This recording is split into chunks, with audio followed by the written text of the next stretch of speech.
Hello once again, and I'd like to welcome you all to a new episode of Dare to Share podcast. On this podcast, we share stories of trauma that has become triumph for women. We also seize the opportunity to give some knowledge through learning by sharing wisdom.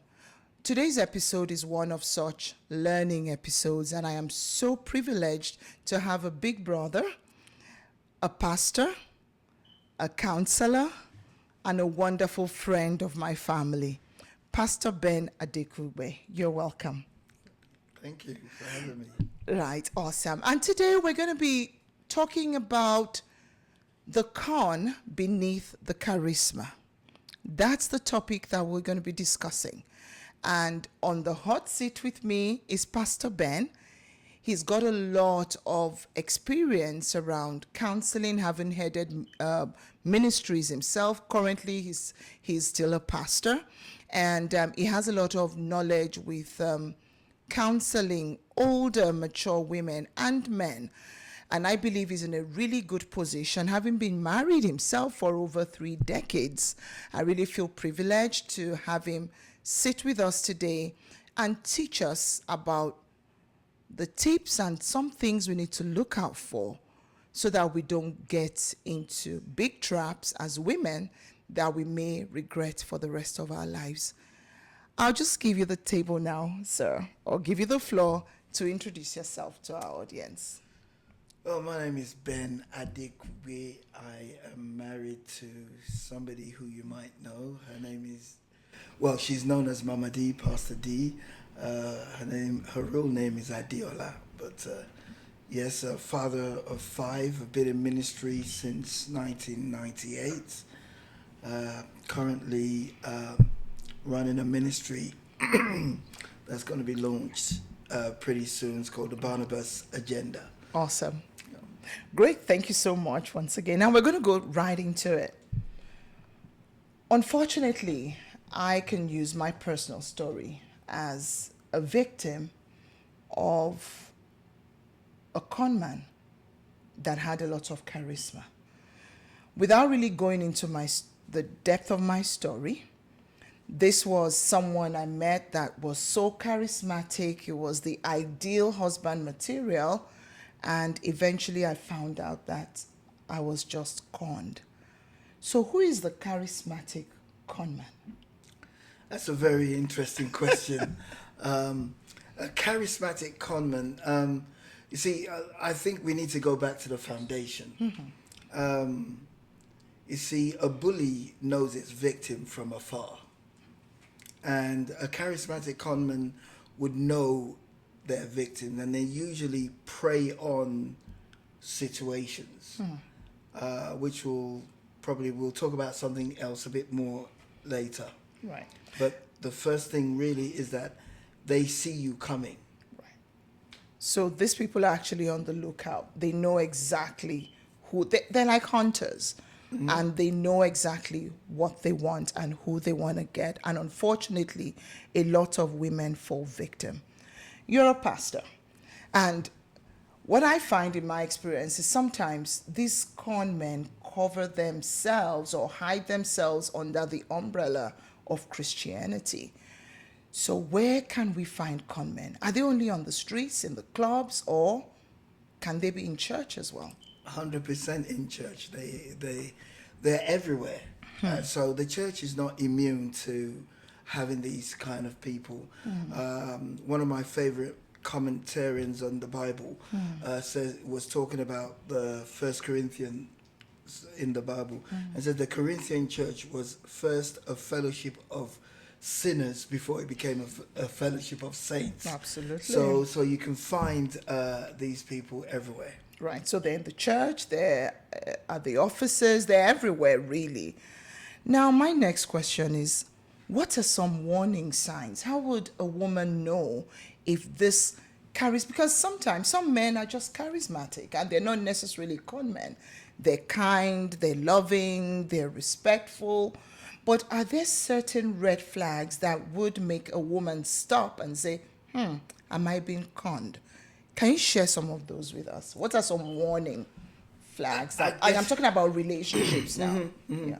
In a relationship, now it's we need to be able to define it in a way, because some of it can be cultural, where in some cultures a woman is seen to be just a support to whatever the man is called to do, or whatever his dreams are.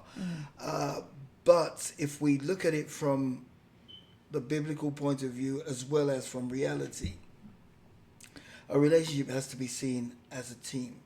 Now, where the signs come in is when it's all about the person, Right.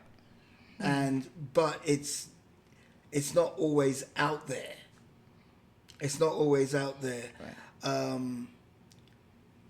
There's a saying that says, "Hurt people, Hurt people. hurt people," and most of these guys, one of the things we need to understand is that they do not set out to go and hurt people, but because they're so consumed with themselves, they don't care who's being hurt. And when you complain about it, they just say, "What are you complaining? This is your role." This is Wow. what, and that's all they can see. Right. So what you're saying now is they're smart about it.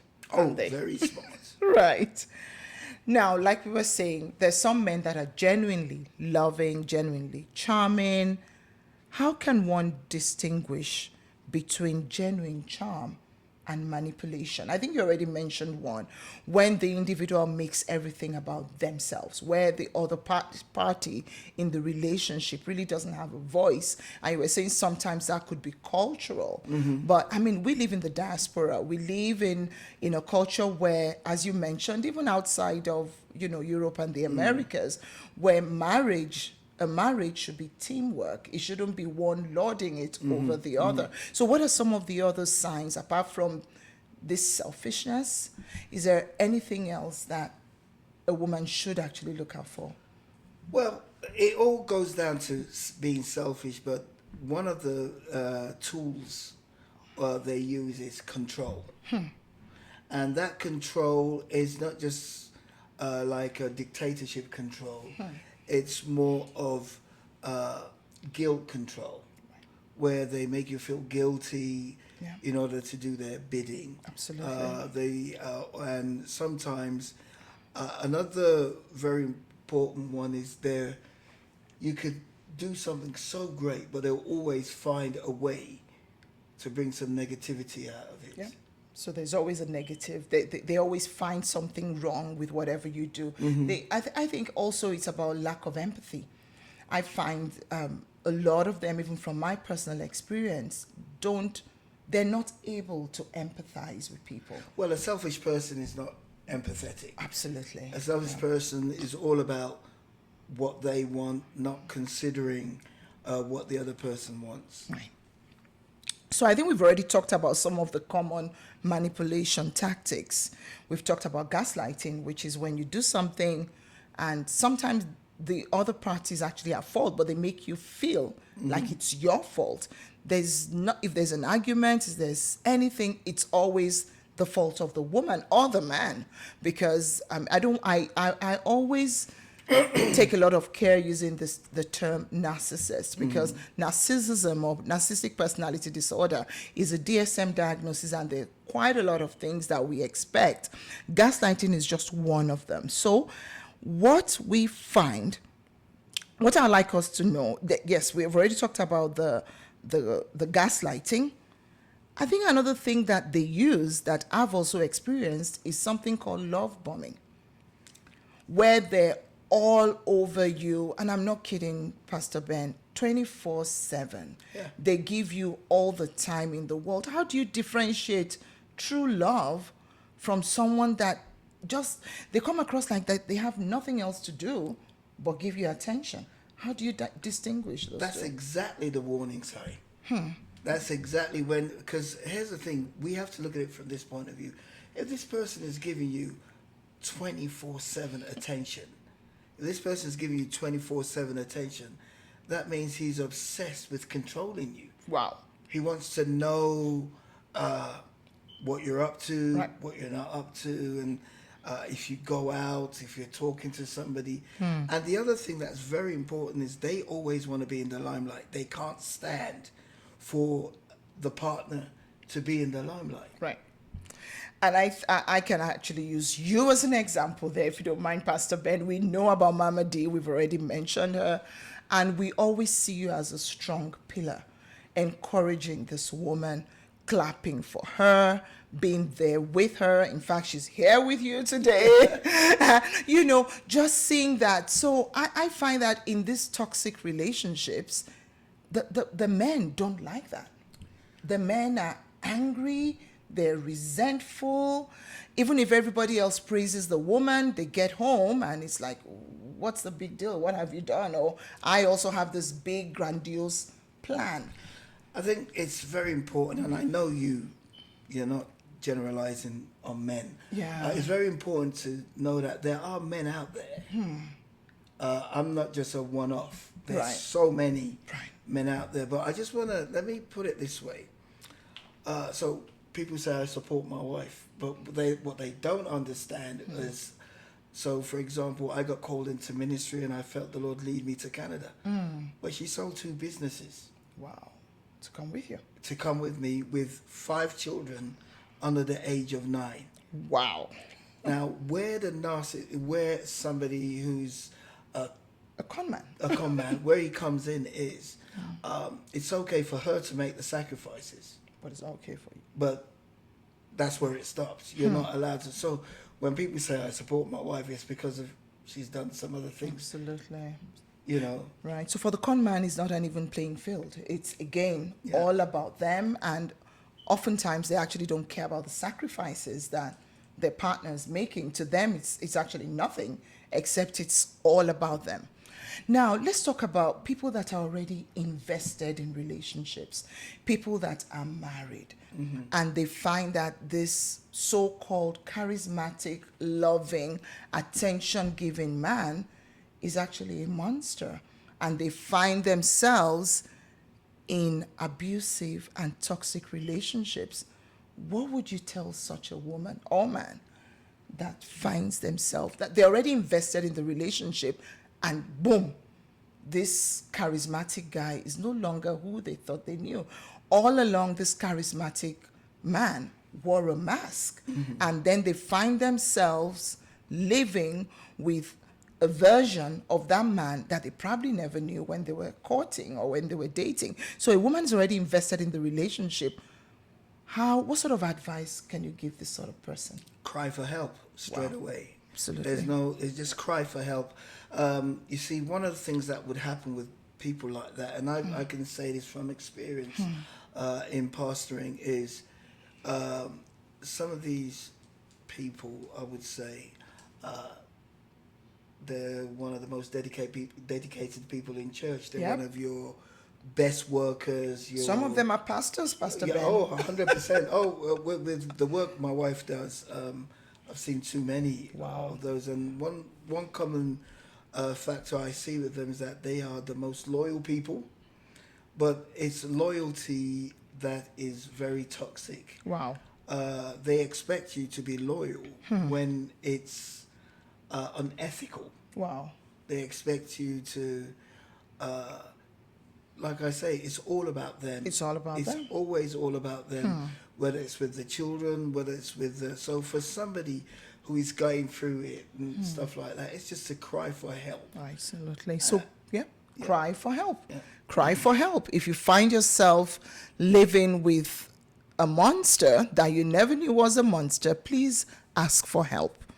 Now, before women get into relationships, you talked about the church in Corinth, and I love the way you said, they were all sinners before, they now became believers.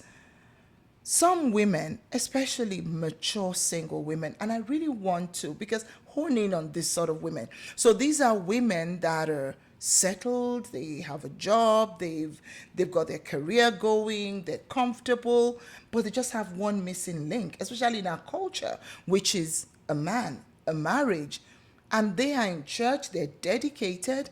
How can they prevent themselves from getting attached to this charismatic conman? What are some words of advice you'd have for Oh, them? the words of advice I would give is, first of all, you don't need a man. Wow, did you just say that, Pastor? Yes, you don't need a man.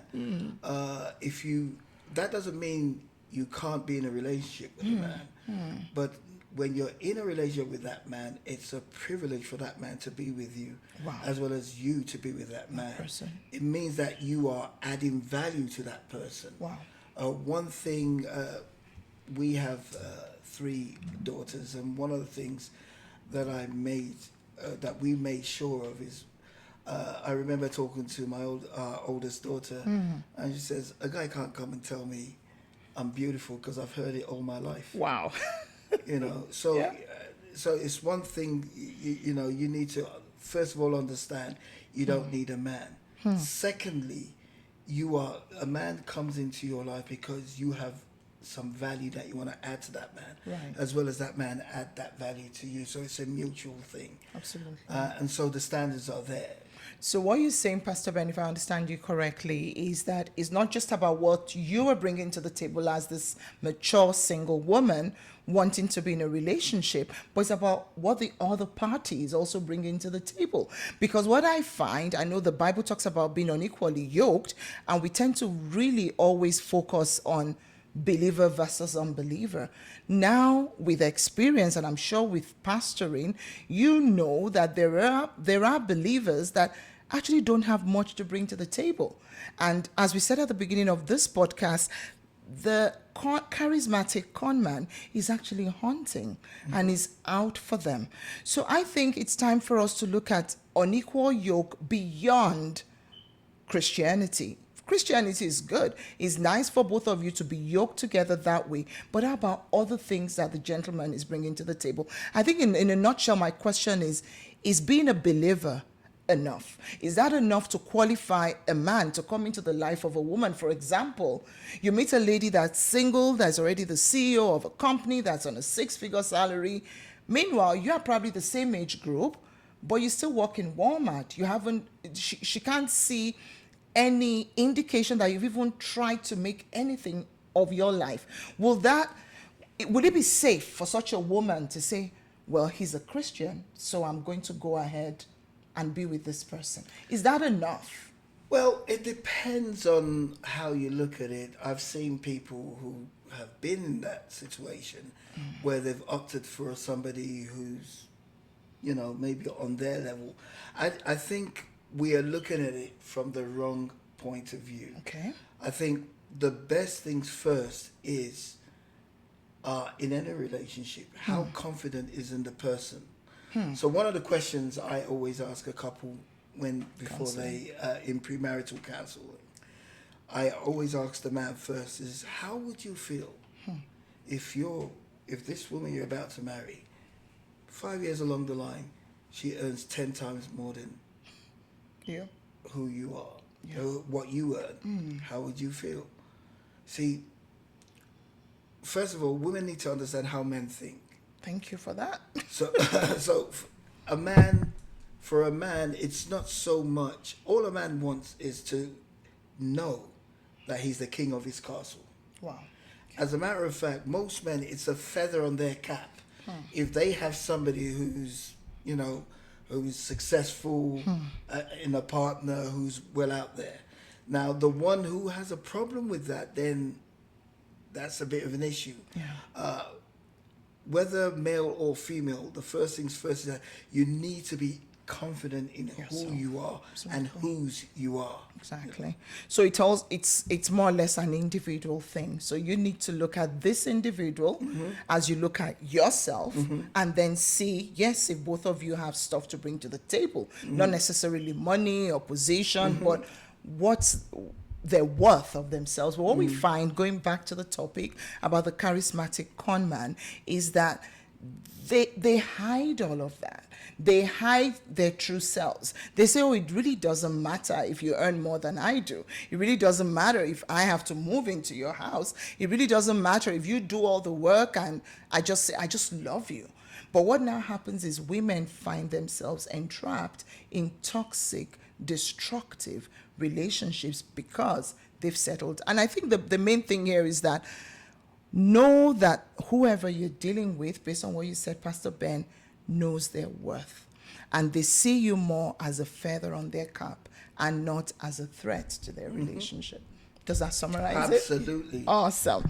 Now, what role does self-care play, like maintaining healthy boundaries, in avoiding toxic relationship? I think we've already talked about knowing your worth as a woman. Sometimes we find societal, religious pressures really pushing women into settling. For example, you meet a guy, you hardly know him, and they go, so when are you getting married? When is this, when is that? Because then they're not really giving you time to know this. But I just wanted to speak to that. I think time is a good test. I know people get married within 3 months of meeting and it works out. But again, I don't think it's a one size fits all. I feel there's so many angles to this. But looking at the topic, the charismatic conman, I would say, and you can agree or disagree, that as a mature single woman, time is a good. Absolutely. So now you're a mature single woman. Yep. You shouldn't be in a rush. Never.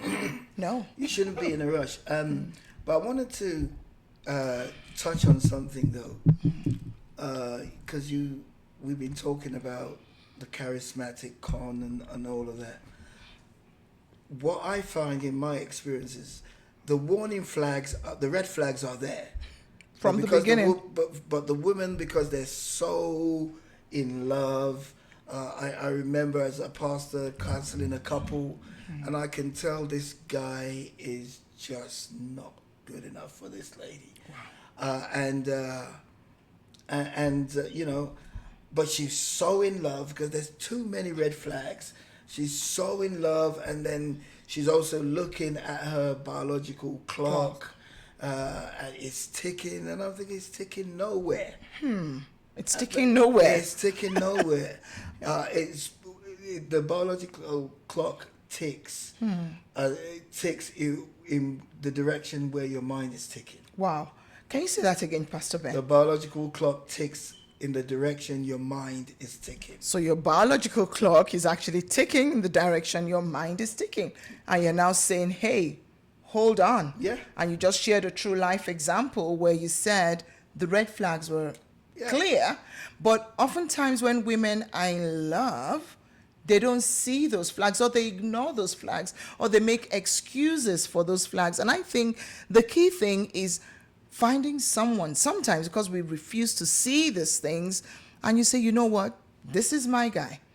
And if you're a good friend, a pastor, a mentor, you can easily see through people and read people. And I'm sure that was, so I would say for the mature single woman out there, no matter how much in love you are, always seek the opinion. You may not take it, you may take it, but it might actually get you thinking. If someone that's watching from the outside is telling you there are red flags here. Yeah, but it's also, you know, the Bible talks about rightly dividing the word of truth. Excuse me. I think it's very, very important, first of all, that you need to know who you are as a woman, what you're worth, your status, and that has nothing to do with money, has nothing to do with, so for example, one of the problems that I find with mature women is they're so into their status. And the Bible talks, Job says, what I've greatly feared has come upon me. Yep. And then they're so into their status, they're trying to make sure they got the perfect man, he has to be this way and that way. And 9 times out of 10, they miss the good man.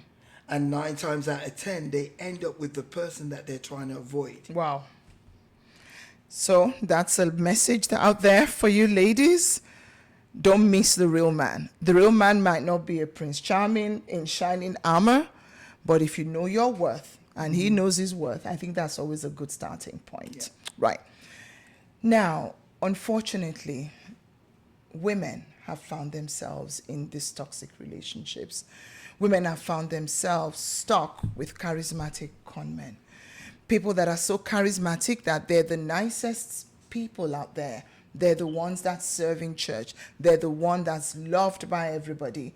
But when they get home, they're a different person. When that mask is taken off, they're the ones that would gaslight, emotionally abuse you, traumatize you, financially abuse you. And recently I heard another phrase, Pastor Ben, spiritually abuse you.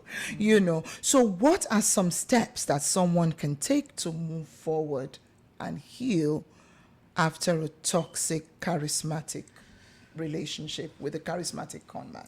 I think for me, I mean, again, excuse me, talking from a pastoral point of view, one of the things I usually tell a couple is I need to know one person from the groom and from the bride. I need the phone number of one person who, no matter how you are, no matter how mad you are, that person who will call you to order. Yep. I need that person's number in addition to me. So I think one of the most important things that we need those people. Yeah. If you're a mature woman, say for example, established, when you meet a man, you want to know first of all, how is he with his family? Wow.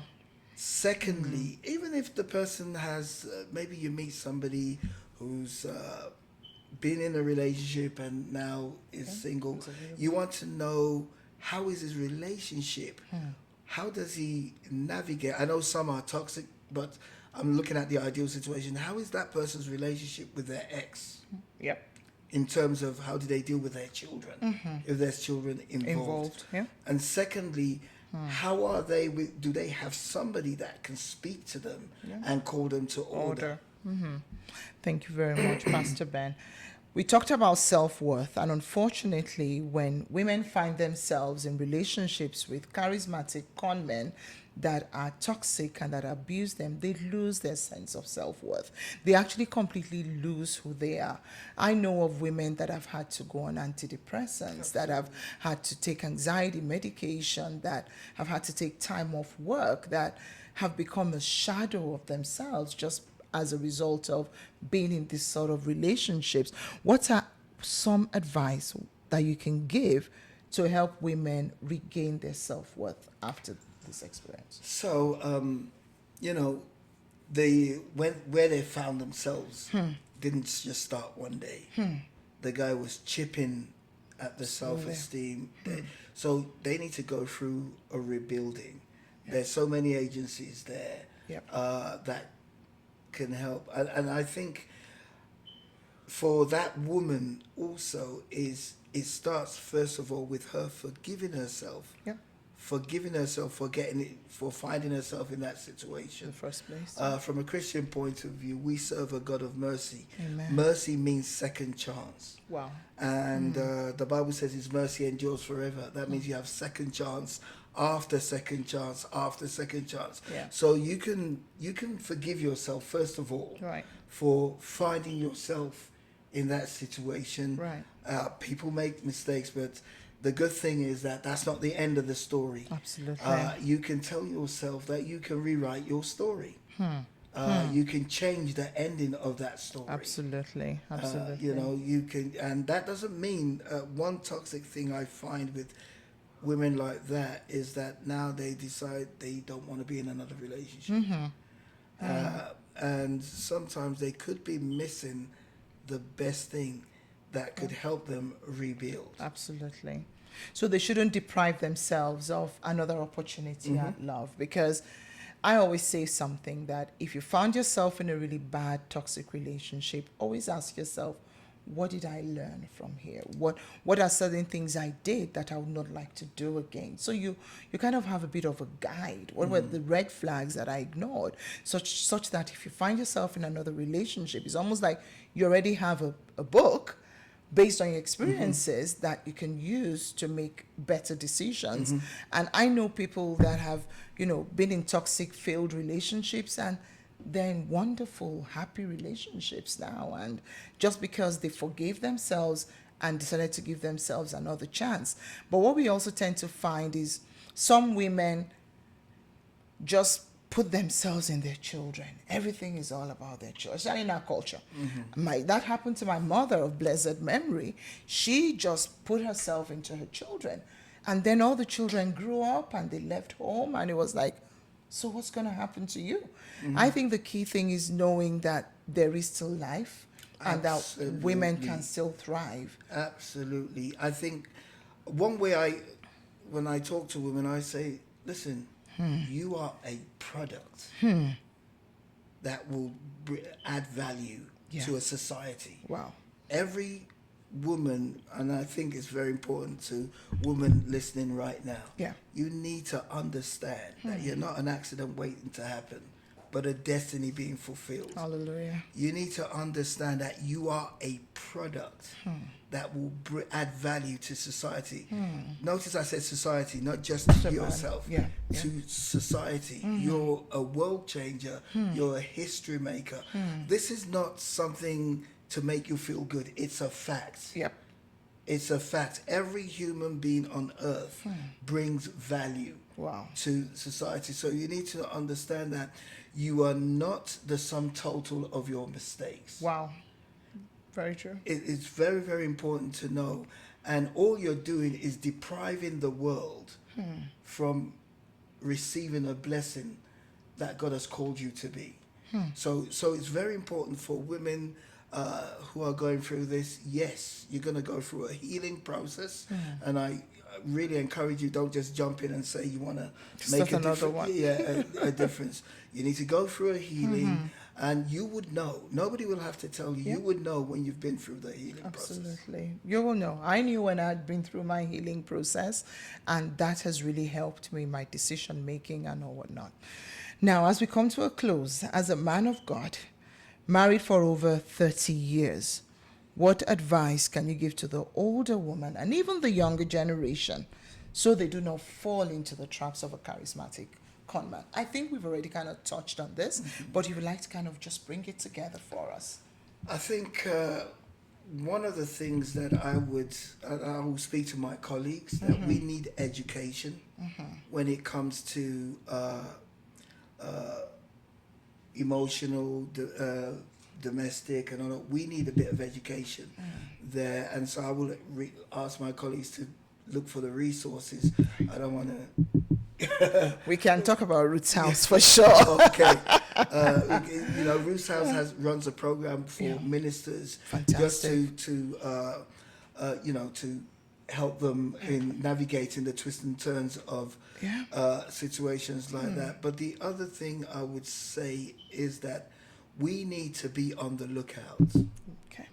So when somebody comes into our congregation and you notice that the person is being a bit of a recluse, and I'm talking about the victim now, there's being a bit of a recluse, it's because you can tell somebody's dealing with shame of some sort. And also, for the men, so, and I know it's on both ways, men can also be victims, but we're talking about women. We're talking about women here. We need to hold the men accountable. So one of the things that I have done, and I know other pastors do, they don't ask about how you're doing, they ask about your marriage. They ask about, and you visit people. You can tell, most pastors can really tell when they visit. They can tell when something's not right. But they just keep it to themselves, sometimes pray. But I think we need to go beyond just praying for the person. Absolutely. And then maybe call them individually, especially the man, and say, dude, we need to. So you're saying pastors should be more observant and they should be proactive. Absolutely. Because I've known of women in trouble where all they're offered is prayers. And I'm not against prayers. I know prayer works. But sometimes we also need to go beyond just praying to help and assist people that are struggling, to be proactive, to call the men to order, to talk to them, to call the woman instead of just, gossiping, which unfortunately we tend to do. Talk to them and let them really know that there is help and there is support before things get worse. I really want to thank you for being my guest today. Do you have any final words as we round up? I would just like to say, in case there's any woman going through a toxic relationship, don't keep quiet. You know, Don't be quiet. don't be quiet. Look for help. Look for help. Help is there. I can recommend one that I know. Ruth's house is there. Yep. To help. And also, you can talk to your leaders. Talk to your leaders, your pastors. Yep. Talk to your leaders. Talk to your leaders. Be open. And, you know, seek professional help. Yeah, very important. Seek professional help. Talk to your leaders. Talk to your pastors. Make sure whoever you're going to be getting involved with is accountable to someone. You know, he fears someone. He listens to someone.